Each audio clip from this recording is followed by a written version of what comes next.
آیت الکرسی ایک لمبی آیت، جیسے آیت البر ایک لمبی آیت تھی، اور اس کو حضور نے فرمایا ہے سیدۃ آیات القرآن، پورے قرآن مجید کی آیات کی سردار ہے یہ آیت۔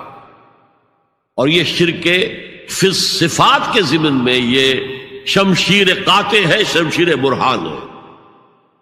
اللہ لا الہ الا ہو الحی القیوم، یہ وہی ہے قل هو اللہ احد اللہ الصمد الحی، اللہ زندہ ہے، لیکن اس کی زندگی کو اپنی زندگی پر قیاس نہ کرنا۔ تمہیں خوراک کی احتیاج ہے، اسے کوئی ضرورت نہیں۔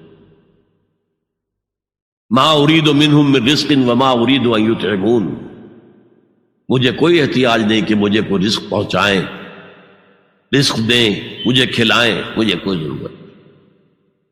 پھر تمہاری حیات نیند، اونگ، تھکان، ان تمام کمزوریوں کے ساتھ ہے۔ وہ الحی ہے، اپنی ذات میں خود زندہ ہے، حیات اس کی ذاتی ہے، کسی اور نے عطا نہیں کی ہے۔ ہماری تو مستعار ہے، عمر دراز مانگ کے لائے تھے، 4 دن 2 آرزو میں کٹ گئے، 2 انتظار میں۔ اور القیوم بقیہ پوری کائنات کے لیے وہی ہے، اس کو تھامے ہوئے ہے۔ لا تاخذہ سنۃ ولا نوم، الحی، حیات کامل، کہ اس کو نہ نیند آتی ہے نہ اونگ آتی ہے۔ لہ ما فی السماوات و ما فی الارض، آسمان اور زمین میں جو کچھ ہے اسی کی ملکیت ہے۔ تم کسٹوڈینز ہو، تم امین ہو، این امانت چند روزہ نزد ماست، در حقیقت مالک شے ہر شے خداست۔ یہاں تک کہ یہ میرا جسم بھی میرے پاس امانت ہے۔ میں کون ہوں؟ میری خودی، میری انا، میری روح جو پوزیس کرتی ہے اس بدن کو، لیکن یہ پوزیشن ملکیت کا نہیں ہے، امانت کا ہے۔ یہ امانت، یہ ہاتھ بھی امانت ہے، میری زبان بھی امانت ہے، میری آنکھیں بھی امانت ہے۔ من ذا الذی یشفع عندہ الا باذنہ، یہ یہاں پر انداز بڑا پرجلال۔ کون ہے وہ جو شفاعت کر سکے اس کے دربار میں مگر اس کے اذن سے؟ کسی کا ذاتی، کسی کا زور، کسی کا اختیار نہیں ہے کہ جس کی بنا پر وہ شفاعت کرے، ہاں اللہ کے اذن سے۔ اور دوسری جگہ پر آتا ہے جس کے لیے وہ چاہے گا اور جس کو اجازت دے گا،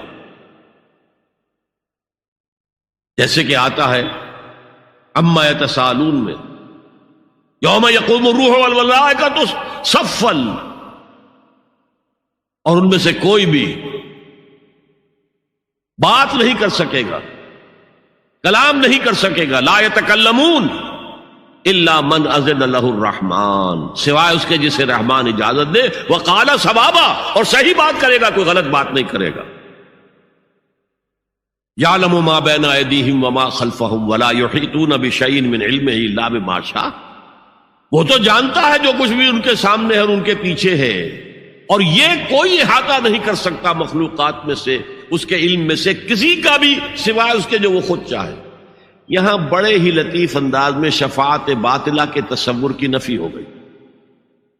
دیکھیے، آپ کہیں جا کر کسی مجسٹریٹ سے سفارش کرتے ہیں تو کیا کہتے ہیں؟ اجی یہ فائل کے اوپر جو کچھ ہے آپ اس پر نہ جائیے، یہ گواہیاں وغیرہ جھوٹی ہو گئی ہیں، میں آپ کو بتاتا ہوں اصل بات کیا ہے۔ اللہ کے سامنے کوئی یہ کہہ سکے گا اے اللہ تیرے علم میں نہیں ہے، میرے علم میں ہے؟ یعلم ما بین ایدیہم وما خلفہم، وہ تو جانتا ہے جو کچھ ان کے سامنے اور جو کچھ ان کے پیچھے ہے۔ ولا یحیطون بشیء من علمہ الا بما شاء، اور ان میں سے کوئی بھی، جیسے کہ میں ابھی بتا چکا ہوں، بریلوی مکتب فکر بھی کہہ رہا ہے کہ اللہ کا دیا ہوا علم ہے، محمد رسول اللہ کا جتنا ہے، لا محدود نہیں ہے، محدود ہے، قدیم نہیں ہے، حادث ہے۔ تو جتنا اللہ چاہتا ہے، جس کے لیے جتنا چاہتا ہے، لیکن اس کے علم میں سے احاطہ نہیں کر سکتا کوئی مگر جو وہ چاہے۔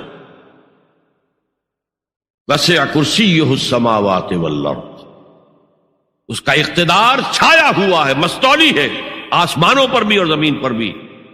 ولا یؤودہ حفظہما، اور اسے عاجز نہیں کر سکتی ان دونوں کی حفاظت۔ قیوم وہی ہے، صمد وہی ہے، لیکن اس سے کوئی تکان طاری نہیں ہوتی، عاجز نہیں ہوتی۔ یہ اصل میں نفی ہے جو تورات حافظے سے مرتب کی گئی تھی، 587 میں نبوکڈنضر کا جو حملہ ہوا تھا اس میں اصل تورات گم ہو گئی. اس وقت سے آج تک وہ اصل تورات ان کے پاس نہیں.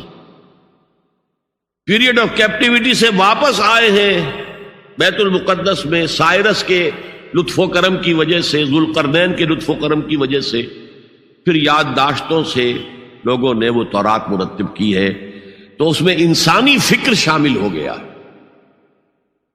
لہذا وہاں یہ لکھا ہے اللہ نے 6 دنوں میں آسمان اور زمین پیدا کیے اور 7ویں دن آرام کیا، یعنی کوئی تکان لائق ہو گئی. قرآن نے کہا، اللہ تعالیٰ نے فرمایا سورہ قاف میں، وَلَقَدْ خَلَقْنَا السَّمَاوَاتِ وَالْأَرْضَ وَمَا بَيْنَهُمَا فِي 6 أَيَّامٍ وَمَا مَسَّنَا مِن لُغُوبٍ. یقیناً ہم نے آسمان اور زمین اور جو کچھ ان دونوں کے مابین ہے انہیں 6 ہی دنوں میں پیدا کیا. وہ بات ٹھیک ہے، لیکن ہمیں کوئی تکان لائق نہیں ہوئی کہ ہمیں کسی آرام کی ضرورت ہو.